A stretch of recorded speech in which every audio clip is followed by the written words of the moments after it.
$161 million firearm database tracking safety or government overreach. Well, 2025 federal election has just been called for May 3rd, 2025. And for the next 5 months, the media will try to sell you a simple story. Elbow versus Dutton. They'll tell you it is a clash of ideologies, leadership, and visions for the country. But here is the truth. This election isn't about two sides. It's about you versus the system.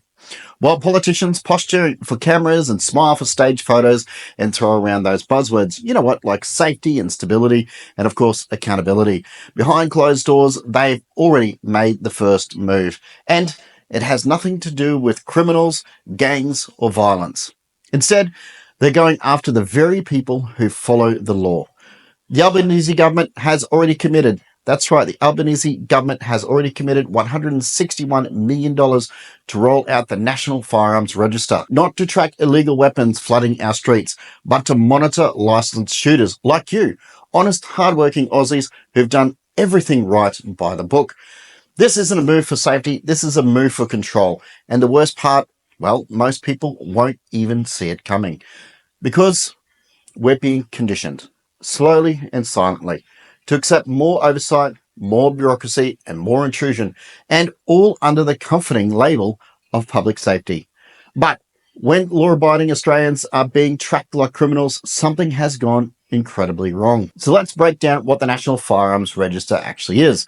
According to the Albanese government, it is a comprehensive tracking system designed to give law enforcement a full view of a firearm's life cycle, from importation to sale to transfer and the last step, destruction. Sounds really official, right? Sounds serious. But here is the part they actually leave out. Every legal firearm in Australia is already registered. Every shooter is already licensed and has gone extensive background checks.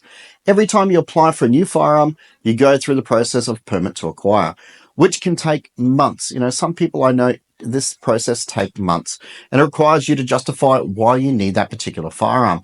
So if those things already exist, why do we need another register? To be fair, the government's stated rationale in this, the existing patchwork of states and territory databases creates gaps in the national visibility, hampers police investigations, and delays critical data sharing between jurisdictions. The tragic Wayamba shooting in 2022 was cited as a key example of how information silos can have deadly consequences. Their argument is that a centralized National Firearms Register will enable quicker access to firearm data, potentially preventing crimes and improving coordination. Here is my counterpoint, and I personally believe it's a big one. Every firearm used in that tragedy was already legally registered.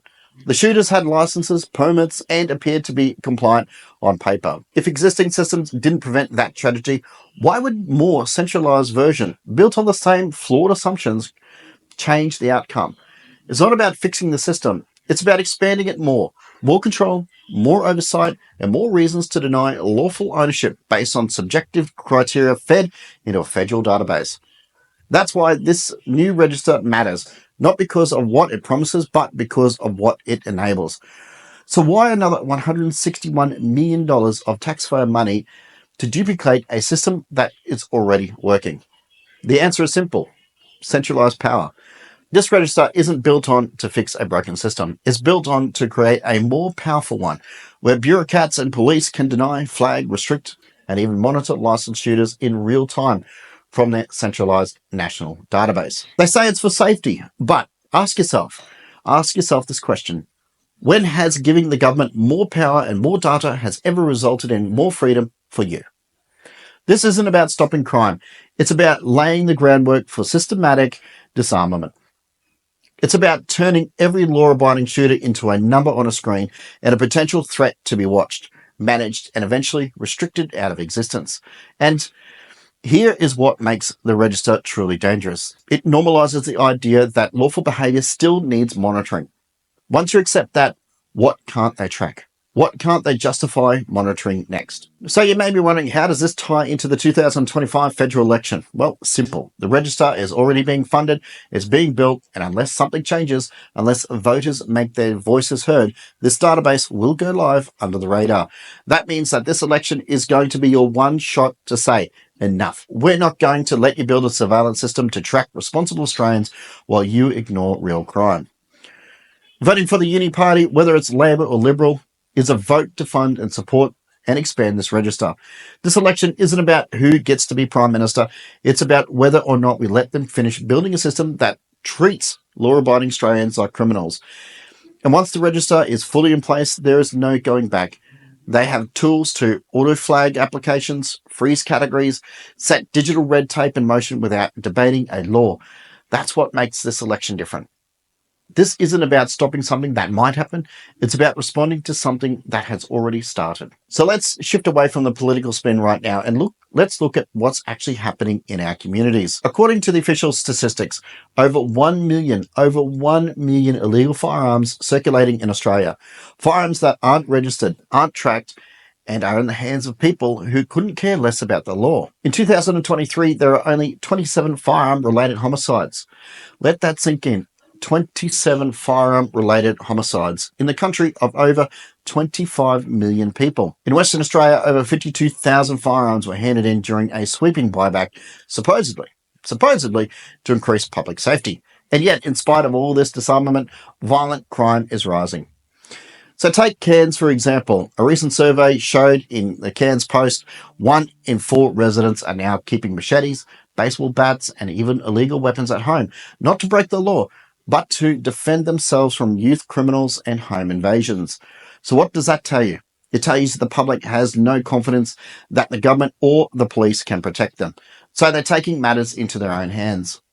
And Western Australia's new 2024 Firearms Act, it's being described by Mark and Sam After Work as the most undemocratic, unconsulted, and overreaching firearm crackdown in the country's history. No community input, no respect for law-abiding shooters, just blanket restrictions, bans, and red tape handed down by police commissioners, and not even Parliament. So Mark's message is simple. This isn't about Western Australia anymore. This is a test case for all Australians. Legal pushback has already begun, led by Kate from Lady Liberty, who is rallying a legal team and crowdfunding a proper challenge. And state leaders like Louise Kingerson, MP, are working to unify the shooters community into a broader political and advocacy body. That's the difference between talk and action. So why is the government's focus on licensed shooters? Why are they building a national surveillance system to monitor you? Why they can't even stop organised crime syndicates from importing handguns, rifles, and even fully automatic weapons? So this debate has gone far beyond traditional politics. This isn't the left versus right. This isn't about Labor versus Liberal. This is about the Uni Party, a political class that looks different on TV but pushes the same policies behind closed doors. And as Troferfield put it, 2 wings of the same bird. So let's be clear, Labor still clings to the outdated 1996 National Firearms Agreement, using it as a blanket excuse for restrictions 30 years later. They opposed tougher sentences for gun traffickers in 2015, and now they're building a National Firearms Register, a system that targets you, not the black market. The coalition, on the other hand, loves to talk tough on crime, but in Queensland right now, shooters are being denied permits for firearms based on potential firearm laws. Let that sink in. No new law, no new public debate, just internal policy enforced by unelected bureaucrats. This is not democracy. This is controlled by stealth. Together, these parties form the Uni Party, a political class that talks freedom during campaigns and pushes regulation force once elected. So you may be wondering, what can we do next? We take action, not just emotionally, but strategically. Challenge unfair denials of PTAs, demand written justification, and appeal through QCAT if necessary. Join a shooting rights organisation that doesn't take government money, and one that actually fights back and not rolls over. Write to your local MP, police minister, and senators, but be polite and firm, but demand transparency. That's right, demand transparency and accountability. And of course, most importantly, vote smarter. Vote smarter. You have 5 weeks to look at all the facts. Don't fall for the Albo versus Dutton theatre. Don't vote for the parties who created this mess. Support candidates and parties that actually respect your rights, not the ones that are trying to buy your silence while building databases against you. So look into the Libertarian Party, One Nation, Shooters, Fishers and Farmers, People First, and others that have real track records of supporting your freedom. This election, they're not coming after you, not the criminals. They called an election. They spent $161 million to track the most vetted citizens in the country. And as Trofer pointed out, in Victoria, they're not stopping at guns. Now they're using the same failed model to try to ban knives. So imagine this. You can't order a $500 folding knife online in Queensland. But a 15-year-old with a criminal record can walk the streets with a kitchen blade tucked into his pants. And the media says, you are the problem. It's not about the tool. It's about the intent. Until the government starts addressing behaviour instead of punishing law-abiding ownership, nothing will ever change. Australia doesn't need more restrictions. It needs courage. It needs its citizens willing to stand up and say, enough. Enough is enough. So if you've had enough of being treated like a criminal for being responsible, and if you're sick of seeing the same uni-party policies destroy your freedom year after year, then this is the time to act. I'm Alan. This is Benchrest Marksman. This election, we're not staying silent. We're fighting back with the facts, with votes, and with each other. So, like, comment, subscribe, because when freedom is under attack, silence is not an option.